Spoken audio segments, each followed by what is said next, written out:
हूँ, स्कूल में जाता हूँ, कॉलेज में जाता हूँ, शहीदों पर मेरे कार्यक्रम होते हैं। इस देश की आज़ादी में जिन लोगों ने कुर्बानियाँ दी, हम थोड़ा सा उनको याद करें। 26 जनवरी 15 अगस्त के अलावा भी बहुत सारे समय होता है जब हम उनको याद कर सकते हैं। मेरे कार्यक्रम चलते रहते हैं। अभी 26 को भी कार्यक्रम है मेरा। गैल इंस्टीट्यूट आपने देखा होगा, चलता है के सामने है, तभी स्कूल कॉलेज में मेरा चलता है। 2019 में मैं गौ सेवा के क्षेत्र में आया मेरे एक मित्र के कहने पर, तो भाई आप इतना सारा क्रांतिकारियों को लेकर काम करते हो तो आप गौ सेवा करिए। मैंने साहब गौ सेवा में मैं एक बार गया था तो देखा कि गौ सेवा तो मतलब लोग बेचारे सड़कों पे करते हैं, और जो गौ सेवक जो सेवा करते हैं लोग उन पर इल्ज़ाम लगाते हैं कि दवाई के पैसे खा गए या हमने उनको दान दिया था वो खा गए।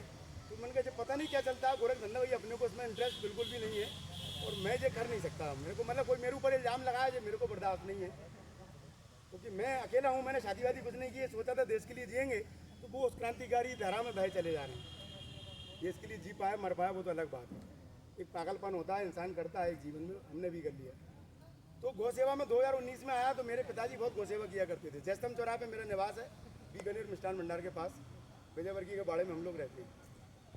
तो मेरे पिताजी बहुत गौ सेवा किया करते थे, तो मैं गायों को मारा करता था। जैसे क्या गाय जिन्होंने पाली है उनको घास वो खिलाए ना, हम क्यों खिलाएं?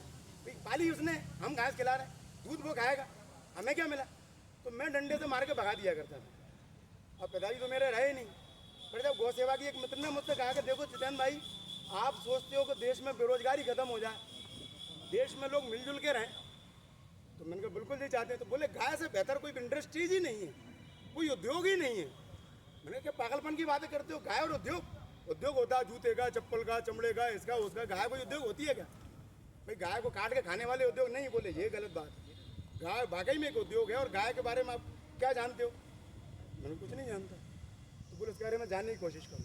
तो मैंने जब उसके बारे में जानने की कोशिश की तब मुझे पता चला कि भारत विश्व गुरु था तो गाय के कारण, भारत में अगर सोने की चिड़िया था तो गाय के कारण, तो अगर दूध की नदियाँ बहती थी तो गाय के कारण। मैंने कहा मैं तो यही करना चाहता हूँ कि भारत फिर से विश्व गुरु बने, फिर से सोने की चिड़िया, फिर से सोने के मतलब अपना दूध की नदियाँ में, तो गाय पे जाना पड़ेगा। तो चलो गाय बचाते हैं। मैं गाय बचाने उतरा तो वो गोरख धंधे जा चल ही रहे। सभी के जो बचा रहे हैं उनको तो सलाम है, प्रणाम है उनको। तो मेरी तो मुलाकात सबसे पहले हुई वो लखन भाई पीछे बैठे हुए हैं उनसे हुई थी। मेरे मोहल्ले में आके वो गौ सेवा की जो मरम पट्टी किया करते थे। मेरे पिताजी का श्राद्ध था, मैंने इनको बुलाया, भाई यार मुझे कोई बताओ आप कैसे बचाना चाहते हो? तो लखन भाई ने एक बात मुझसे कही जो मैं मानता हूँ ऐसा ही है। उन्होंने कहा जब तक गाय सड़कों से हटेगी नहीं तब तक गाय बचेगी नहीं। मैंने कहा यार यही मैं कहता हूँ, तो गाय हटा के कहाँ रखें? तो मैंने तमाम गौशालाओं का दौरा किया, इन्हें ये भी मुझे ले गए। तो गौशाला में रजिस्टर में 500 गाय, 25 गाय, 5 गाय, 10 गाय। गाय कहाँ गई है? चरने गई हैं। किधर गई हैं? उधर गई हैं, जंगल में गए, कोई गाय ही नहीं है। हम बहुत घूमे लगन भाई के साथ, मुझे उन्होंने बहुत घुमाया कि चलो तुम्हें वस्तु स्थिति से अवगत कराता हूँ मैं, आप गौ सेवक हो ना? मैंने कहा मैं नहीं हूँ यार, मैं तो अलग नाटक वाला आदमी हूँ। इन्होंने मुझे बहुत घुमाया अपनी वो जरा सा एक ऊँट है वो लाल वाला, साढ़ा जैसे घूमता है वो, चालू नहीं होता कई बार। तो मैं उस पर बैठ के इनके साथ खूब घूमा, लेकिन मुझे वो गौ सेवा उस तरह की मिली नहीं। लेकिन चूंकि गायों के बारे में मैंने जब अध्ययन किया तो मैंने फिर पुराणों को देखा, तो पुराणों में लगा ये तो गाय है, तो मतलब गाय हमारी माता है, गाय वो विश्वस्य मातरा। तो मैंने कहा गाय माता कैसे हो सकती है? तो मैंने देखा कि बहुत सारे लोग माता माता करके गाय बचाने में लगे। तो मैंने कहा गाय माता है तो उसमें एक बात और लिखी है कि गौ में बसते लक्ष्मी और गौमूत्र धनवंतरी। गाय के गोबर में लक्ष्मी कैसे? तब पता किया कि गाय का गोबर खेतों में डलता था, खेतों में जो अनाज होता था वो जहरीला नहीं होता था, वो जैविक होता था। हम सब लोग जैविक खाते थे, बीमार नहीं पड़ते थे। मैंने तो वो दिन देखा है, आपने भी जो बुजुर्ग लोग हैं 50 के आसपास के, उन्होंने गुना में देखा होगा एक ही अस्पताल थी हमारी सरकारी, और जो है ना 2-3-4 वैद्य थे। सोलत गली में थे, टाट के साहब हुआ करते थे, एक दो और थे। आज गुना में इतनी सारी अस्पताल में बीमारी का इलाज ही नहीं है, सच में नहीं है। और अस्पताल खुलती जा रही है, क्यों? क्योंकि हम जहर खा रहे हैं, जहर पी रहे हैं और जहर उगल रहे हैं, जहर से नहा रहे हैं।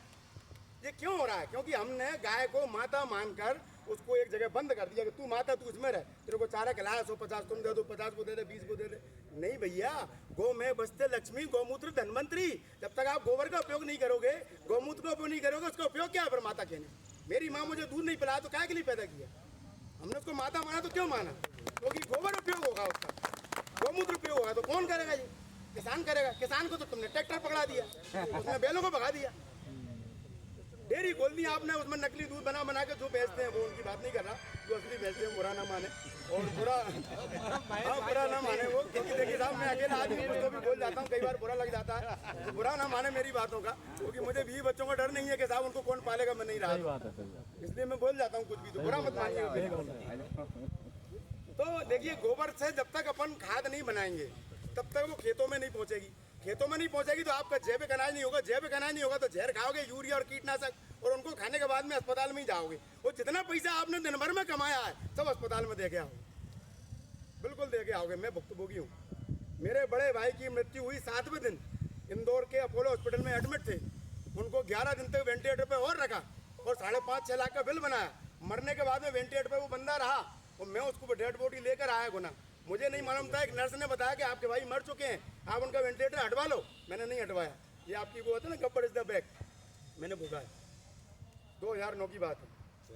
तो वो जब डेड बॉडी लेकर आया तो पूरे रास्ते में उस समय खड्डे हुआ करते थे, आजकल नहीं है, आजकल तो दंदनाते चले जाओ, तो गड्ढों में जैसे ही गाड़ी धचका लगे मेरे भाई की नाक से केमिकल निकले, मुंह से केमिकल निकले, मेरे को समझ में नहीं आया, बाद में समझ में आया कि उन्होंने उसको 11 दिन तक उसमें केमिकल ठूस कर उनको जिंदा रखा, तो मैंने जिंदगी भर जो कमाया किसको देकर आया, अस्पताल वालों।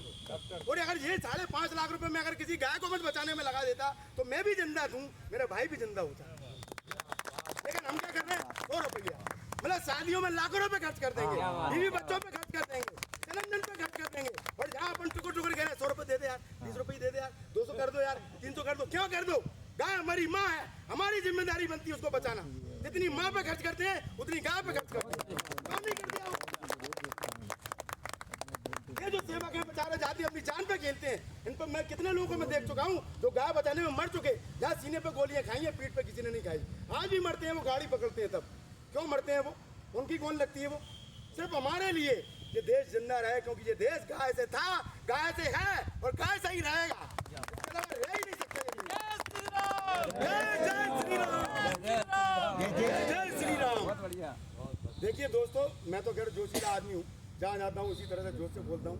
लखन भाई ने मुझे अभी फ़ोन करके बुलाया कि भैया आप जरूर आइए, यहाँ सारे गुप्त लोग बैठे हुए हैं, आप जो बोलते हो कम से कम बोलिए। मैंने कहा बुरा ना मान जाए, उन्होंने कहा बुरा माने तो भाई देखिए मैं तो माफ़ी मांग लूँगा। लखन भाई ने मुझसे कहा बुलाया उन्होंने ही, इसलिए मेरे बाद जाने बाद आप उनको मार सकते हो, उनकी दाढ़ी में जितने बाल हैं पटा सकते हो, कोई दिक्कत नहीं। मेरे कहने का मतलब ये है 2009 में मुझे लखन भाई मिले, लखन भाई बनाते हैं गाय के गोबर से धूप बत्तियाँ, कंडी वगैरह पता नहीं क्या क्या बनाते हैं। मैंने उस दिन तय किया, इन्होंने मुझसे कहा कि अपने धर्म में बाँस जलाना वर्जित है और हम सदियों से बाँस जला रहे हैं अपनी अगरबत्ती में। क्यों जलाते हैं? जब बाँस जलाना आपके बाँस आपके काय में उपयोग आता है, जब आपकी शादी होती है, दुल्हनियाँ लाते हो तो शादी में बढ़िया बाँस लगा लिया, और मरे तब बाँस पर धर के चले गए, कभी बाँस जलाया नहीं जलाया। लेकिन हम बाँस अगरबत्ती रोज जलाए, केमिकल की अगरबत्ती जला रहे हैं, नाक में घुस रहा है, अंदर जा रहा है, बंद करिए, धूप बत्ती लीजिए, लखन भाई से लीजिए, अपने घरों में बना लीजिए, कुछ भी करो, किसी से भी लो, मुझे मतलब नहीं है। लेकिन गाय के गोबर से धूप बत्ती बनाओ, गाय के गोबर का कुछ तो उपयोग करो यार। और वो खाद बनाते हैं, खाद इतनी होती है, अपन जब खाद के पैकेट बनाओ वो घर घर गमलों में पहुँचाओ, कितने लोग घर में गमले लगाते हैं, उन गमलों में पहुँचाइए, उससे जो आय होगी गाय गोबर बचाने में लगाइए। मैं अपने घर में पिछले 2019 से अगरबत्ती जला ही नहीं रहा, धूप बत्ती जलती है, लखन भाई की आती है। तो हम सब लोग जो है ना सिर्फ जिम्मेदारियां ले लें, सिर्फ इतना समझ लें कि गाय माता नहीं है। गाय माता इसलिए क्योंकि वो उपयोगी थी, इसलिए नहीं कि वो गाय है माता है, वो उपयोगी थी, उसका उपयोग करिए भैया। अगर वो उपयोगी नहीं है तो उसको मरने दीजिए, पर मरी रही है वो तो बेचारी। लेकिन बचाने वालों को क्यों मारते हो, जो बचाने जाते हैं बेचारे? तो आप गाय बचाओ, अपने आप को बचाओ। मैं तो अभी एक अभियान पर निकला हूँ, गाय बचाने का अभियान पूरे देश में चला रहा हूँ मैं।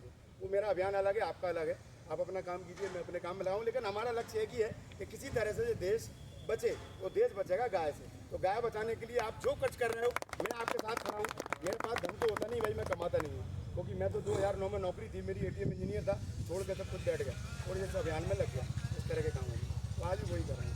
तो कुछ गीत बनाया, कुछ नाटक, एक नाटक तैयार कर रहा हूँ जो पूरे देश भर में चलेगा कि भाई ये गाय बचाने का, तो उस पर कुछ हमारे कार्यक्रम है। तो एक गीत है, मैं आपको सुनाना चाहता हूँ, अगर आपकी आज्ञा हो। तो समय भी बहुत हो जाता है। सुनाओ। माँ की कहानी सुनो गो, माँ की कहानी, माँ की कहानी सुनो गो, माँ की कहानी। माँ की कहानी हमको, माँ की कहानी हमको सबको है दिखानी। माँ की कहानी सुनो गो माँ की कहानी, बैल कभी मुखिया था घर का, गाय लक्ष्मी माता। बैल कभी मुखिया था घर का, गाय लक्ष्मी माता। भारत के ऋषि मुनियों ने जैसे माँ दुनिया की बताया, भारत के ऋषि मुनियों ने जैसे माँ दुनिया की बताया। दूध है उसका अमृत हम सबको ये समझाया, गोबर में बसी है माया, गौमूत्र को दवा बताया। गोबर में बसी है माया, गौमूत्र को दवा बताया। गौ माता की महिमा को अपने ग्रंथों में लिखवाया। माँ कहा जिसको उसकी, माँ कहा जिसको उसकी दुख भरी कहानी। माँ की कहानी सुनो गो, माँ की कहानी। देखिए एक चीज़ तो बहुत बड़ा है आपका कार्यक्रम है, मैं तो इतना कहना चाहता हूँ, गाय बचाने में हम सब कोई एहसान नहीं कर रहे हैं, अपने और अपने बच्चों को बचाने का काम कर रहे हैं अपन। तो अपने बच्चों को जिंदा रखना है तो गाय के गोबर का उपयोग कीजिए, उसके मूत्र का उपयोग कीजिए, और ऐसी कोई व्यवस्था बनाइए। ये आय के साधन है साहब, गोबर और गौमूत्र। अपन पूरे देश में क्या छोड़ अपने गुनाह में ये काम कर सकते हैं, बहुत आसान है। तो अपन को किसी से मांगने की जरूरत नहीं पड़ेगी, इतना तो गाय हमको दे देगी। तो भैया ठीक है, इंकलाब जिंदाबाद, गौ माता की, गौ माता की, इंकलाब जिंदाबाद, इंकलाब जिंदाबाद, वंदे मातरम, वंदे मातरम, भारत माता की जय, भारत माता की जय, जय हिंद, जय हिंद, जय हिंद, जय हिंद। धन्यवाद।